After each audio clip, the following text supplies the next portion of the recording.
Magandang araw po, welcome po sa aking channel, Love9 TV. Patalasasan po, meron po ba kayong mga properties na napapabayaan or non-performing assets?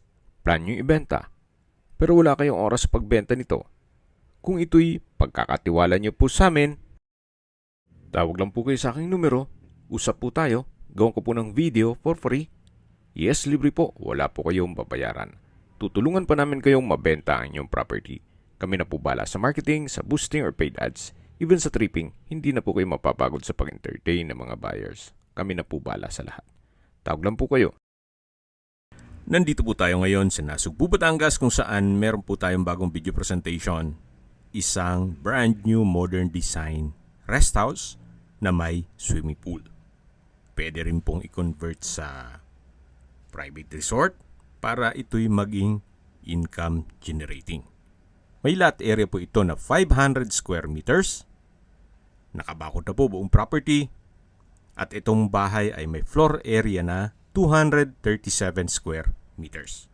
May 3 bedrooms, 2 toilet and bath. Meron din pong kabana, gym at caretaker's room na may own toilet and bath. Samahan niyo po ako, pasok po tayo. Welcome po dito sa bahay ni Sir na kung saan ito'y kanyang dream house. May pagbabago lang sa kanya ng plano, kaya ibebenta niya lang ito. Ito po'y owner's built, kaya hindi po tinipid. Double high ceiling, then may modern chandelier, may ceiling panels, at high-end po lahat ng furnishings. Fully furnished po ito, kaya lahat pong mga kagamitan na makikita nyo ay kasama po sa bentahan. Pwede po sa personal staff ni owner. Yan po yung hallway papunta sa 2 kwarto at dito naman po yung dining area na may access naman po papunta dito sa swimming pool. May basketball half court. Then ito naman po yung tinutukoy ko na kabana. Mamaya po ikutan natin yan. Balik ulit tayo dito sa loob. Yan po yung dining area. Dito naman po yung living area. Lahat pong pintuan o wooden doors ay inabot po ng 1 million. Yan po yung main door at meron pong glass panels. Check po muna natin itong master bedroom. Malaki po ang espasyo. May flute type wall panels. Then glass walls. Premium tiles po pala yung ginamit sa buong bahay. Meron na rin pong split type aircon. Lahat pong kagamitan ay brand new. May bedside table. At ito naman po yung toilet and bath. May bathroom countertop, hand wash basin, water closet with bidet, then shower enclosure, bathroom window, overhead shower, at from floor to ceiling po ang tile bathroom wall. Ito po yung toilet and bath ng master bedroom. Yan po, tunghayan nyo po ulit. Minimalist lang po siya. Simple lang pero may wow effect. Meron na rin pong wall-mounted TV. Yan, tanggili po yung wooden door. May cabinet din po dito. At balik po ulit tayo dito sa living area. Yan po yung glass panel, yung main door. At mula po dito sa main door, yan po yung garahe. Nakakasya po ang 3 hanggang 4 na sakyan, depende po sa laki. Meron na rin pong kapitbahay. Balik na po tayo dito sa loob. Yan po ulit yung living area. At dito naman po yung 2 kwarto. Sa gitna po nito ang common toilet and bath. Check po muna natin itong second bedroom. Meron na rin pong bed frame and mattress, split type aircon, glass wall and window, wardrobe, kumpleto na po siya. Bedside table at lampshade. Ito naman po yung common toilet and bath. Tanggili hardwood ang door. May hand wash basin. vanity mirror, bathroom cabinet, urinal, meron pong overhead shower, shower enclosure, tile bathroom wall at bathroom window. Ito pong water closet ay meron na rin pong bidet. Kumpleto na rin po yan. At dito naman po sa kabila ay yung pangatlong kwarto. Malaki din po ang espasyo niya. May bed frame and mattress, split type aircon, pin lamps, glass wall and window. Sa kabilang side po niyan ay yung kabana. May wardrobe na rin po. Yan po yung mga kwarto o pangatlong kwarto. Ito po ulit yung living area. Dito naman po sa kabila yung dining area na may 6-seater dining set at meron na rin po itong wall-mounted TV at drop lights. Yan po yung high ceiling. Then meron pong vanity mirror sa dulo. Check na po natin ang formal kitchen. Halos katabi lang po nung isang kwarto. Kumpleto na rin po ang kagamitan dito. May inverter type na refrigerator which is brand new. May oven, gas range, microwave, nano block kitchen sink, may kitchen countertop, malaking kitchen window. Lahat pong mga kagamitan din dito ay brand new. At may presyo din po lahat yan. Hindi lang basta biniling kung saan.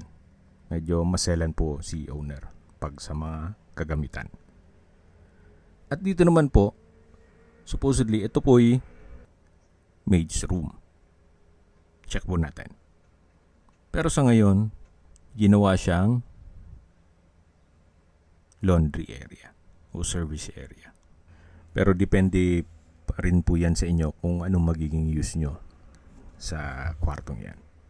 Balik po ulit tayo dito sa may living area, main door, at dito po yung dining area. Labas na po tayo. Yan po yung basketball court. Kung sakali pong i-convert nyo ito sa Airbnb, hindi po maboboring ang inyong guest. May paglararoan po sila habang yung iba naman ay nag-swimming. Yan po yung concrete fence. Lahat pong 500 square meters ay nakabakod na. At ito po yung kabana na may glass wall. Naka-tile flooring din po dito sa area to.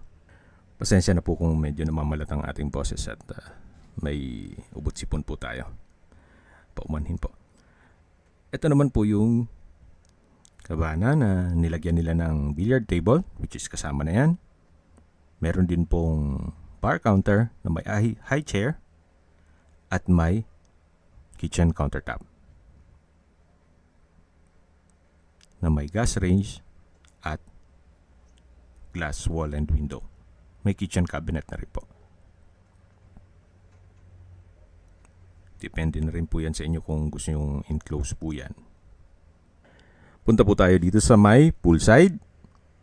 Then meron pong garden set sa dulo. Ito naman pong gym ay dapat kwarto din po ito. So depende rin po yan sa inyo.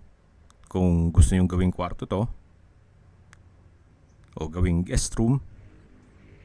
Pero ito pong gym equipments, hindi ko po alam kung isasama yan as freebies na rin ni owner. Pero kung ayaw nyo naman, wala pong problema. Sa ngayon po, ito po yung ginawang caretaker's room na may sariling toilet and bath. Kaya kahit ilak nyo yung buong bahay, meron po silang sariling kwarto dito at may kusina naman dun sa kabana. Ito po yung naka-tile bathroom wall at kompleto rin po kaya ng water closet at hand wash basin. Ayan po, ikot na po tayo sa buong property. At tunghayin nyo po itong napakagandang rest house o pwedeng gawing private resort para maging income generating. At habang pinagmamasdan nyo po ito, pag-usapan natin ang distance, location at travel time. Mula po sa Tagaytay-Nasugbu Highway, ang distance is 4 kilometers at ang travel time is 7 minutes. Gaya po ng banggit ko kanina, mula po sa main road, ito po ay inner lot. Kaya please manage your expectation kung papunta tayo dito sa property. Mula naman po sa bayan ng Nasugbu, kung saan kumpleto na po doon gaya ng public market, groceries, convenience store, remittance center, banks, schools, church at hospital, even beach resorts. Ang distance is 10 kilometers at ang travel time is 18 minutes. At yan po yung lagi kong binabanggit sa inyo na dapat nyo i-consider sa paghanap ng property ay yung meron pong malapit na hospital. Hindi ko naman po sinasabing sakitin kayo. Yan naman po for emergency purpose lang naman. At mula naman po sa Twin Lakes, ang distance is 32 kilometers at ang travel time is 40 minutes. Mula naman po sa Tagaytay, ang distance is 41.1 kilometers at ang travel time is 1 hour and 10 minutes. Mula naman po sa Manila o sa airport, ang distance is 108.9 kilometers at ang travel time is 2 hours and 23 minutes. Okay, recap lang po sa mga nag-skip po ng video. Summarize ko lang po. Ito pong property ay nasa Nasugbu, Batangas. Ito po ay pre-owned or you might consider this as brand new property. Gawa ng hindi naman po ito tinitirahan ni owner. Ito po ay may lot area na 500 square meters, may floor area na 237 square meters, fully furnished, may swimming pool, at nakabakot na po buong property. Binebenta po ito ni owner sa halagang 13.5 million pesos net. Ibig pong sabihin, si buyer na po ang sasagot sa lahat ng taxes at expenses with regard to documentation. Kung may mga katanungan po kayo, tawag lang po kayo sa aking numero. At sa mga kababayan naman natin nasa ibang bansa, meron po akong WhatsApp, Viber at Telegram. Same number lang po, 0917-316-3399. Sa mga nagtatanong naman po ng aming Facebook, meron po aming Facebook page na Nov9TV at Facebook Real Video. Meron din pong TikTok at Instagram. May ibang YouTube channel po kami, the Nov9TV channel, Nov9TV Listings, Nov9TV On The Spot, Nov9TV Updates, at Nov9TV House Rental.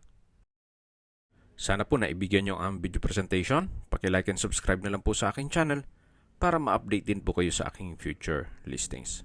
Kung sakali po hanap nyo yung mas malaking sukat ng lupa, meron din po kami ibang listings na pwede nyong pagpilian. Huwag po kayong mag-atubiling tumawag sa amin. Then, let us know your budget para malaman namin kung anong property pwede naming ilog sa inyo. Sa lahat pong viewers, subscriber at nagtiwala po sa amin, salamat po sa suporta. Ingat po kayo lagi at yung pamilya. Maraming salamat po.